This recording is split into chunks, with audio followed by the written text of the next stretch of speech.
High, குழந்தைய karate கிளாஸ்ல சேர்த்த பிறகு பேரண்ட்ஸ் பண்ற காமனான 5 மிஸ்டேக்ஸ் என்னென்னு பார்ப்போமா?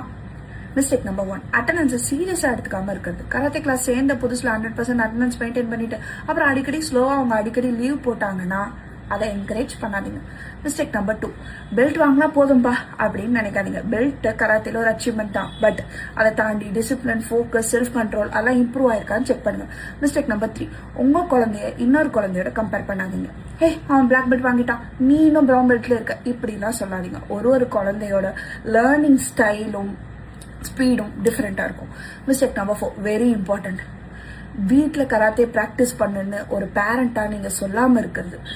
டெய்லி மினிமம் 30 மினிட்ஸ் ஆச்சும் ஒரு குழந்தை வீட்டில் கராத்தே ப்ராக்டிஸ் பண்ணால் மட்டும்தான் டெக்னிக்ஸ் ஞாபகம் இருக்கும், கராத்தேல இன்ட்ரெஸ்ட் இருந்துகிட்டே இருக்கும். Mistake number 5, final and very important, எனக்கு கராத்தே கிளாஸ் போதும்னு சொன்னால் உடனே நிறுத்தாமல் என்ன பிரச்சனைன்னு கேட்டு அதுக்கான சொல்யூஷனை ஃபைண்ட் பண்ணி இன்ஸ்ட்ரக்டரோட சேர்ந்து டிஸ்கஸ் பண்ணி அப்புறமா டிசைட் பண்ணுங்கள்.